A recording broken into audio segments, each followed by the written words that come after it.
long before the age of satellites and smart weapons, before wars were fought at the push of a button, victory was carved by courage, powder, and iron.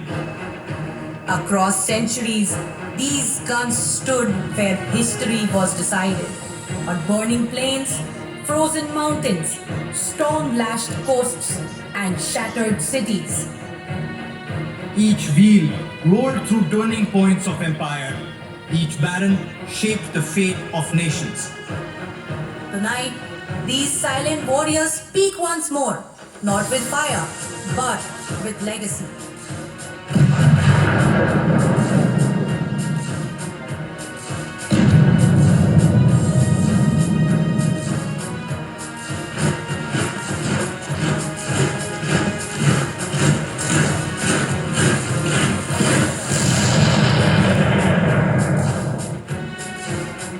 Ladies and gentlemen, look back to 1803 and 1805, when empire's futures were shaped in iron and bronze. Here are two key rivals from the Napoleonic Wars. On the left, the French 8-pounder made of bronze, known for its speed and lethality. On the right, the British 9-pounder, built from tough iron to withstand enemy fire. The real threat wasn't the projectiles soaring through the air, but a deadly tactic called ricochet.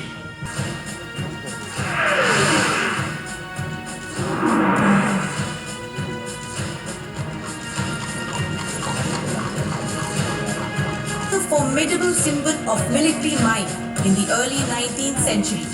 These imposing smooth-bore cannons, chiseled from solid iron and painstakingly crafted for precision, were mounted on rugged wooden or metal carriages, reinforced with iron fittings.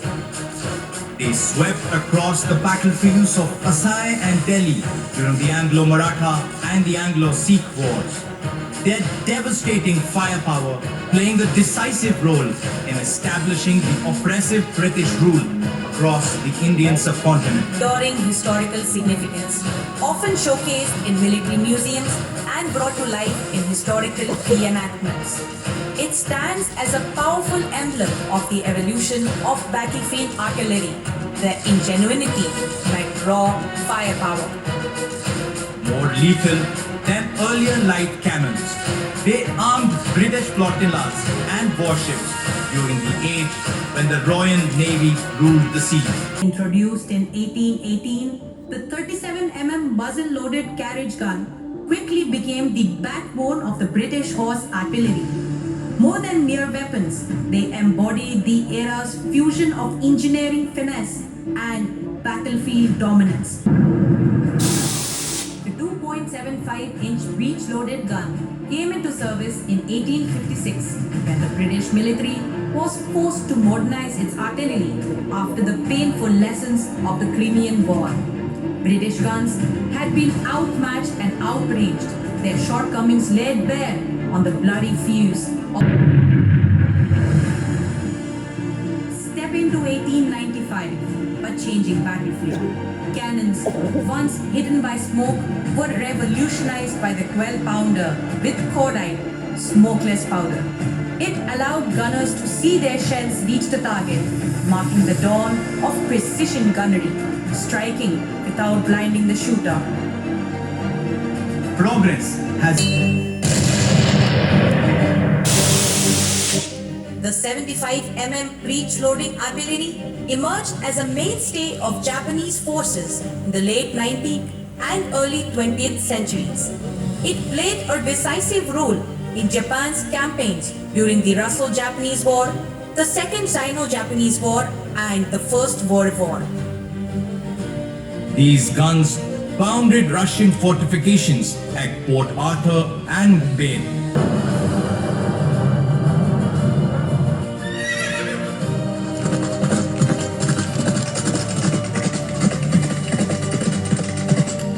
In 1905, warfare emphasized speed and movement. The 13-pounder, the artillery's Greyhound, was designed for quick action, not the muddy trenches. Here stands a weapon that speaks of a warlike war. This is the Ordnance quick-fired 75mm field gun of 5-inch howitzer from World War I. Its unique muzzle directed blasts upward, shielding crew and launching shells high to strike enemies in trenches or behind walls, catching them off guard. For the Indian Army, this gun was considered the king of the frontier.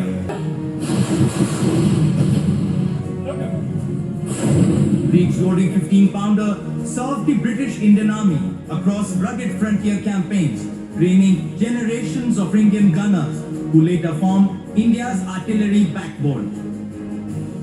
The compact yet lethal 6-pounder anti-tank gun emerged between the world wars and earned a deadly reputation in World War II for destroying enemy armor. The transformation of warfare from open field artillery duels to the mechanized age of tanks and armored formations. When the tricolor rose in 1947, the screw gun did not retire. It became the guardian of India's roof. From saving the garrison of Poonch to fighting to the last round in the snow of 92. The old guns of the First World War no longer reached the enemy. The army needed a bigger artillery piece, and this was the answer. Breech-loaded 5.5-inch medium gun was more than a weapon. It symbolized strength. Its large split rings were firmly anchored in the ground, enabling it to elevate its barrel and fire a 100-pound shell over 9 miles. From El Alamein to the jungles of Burma, when the 5.5 fired, it didn't just shoot, it roared, paving the way to victory with a thunderous boom. They bear witness to an era when iron and flame reshaped the art of combat and remain proud symbols of the power and mastery of classic ordnance. Their stillness speaks louder than the roar that once shook the theaters of war.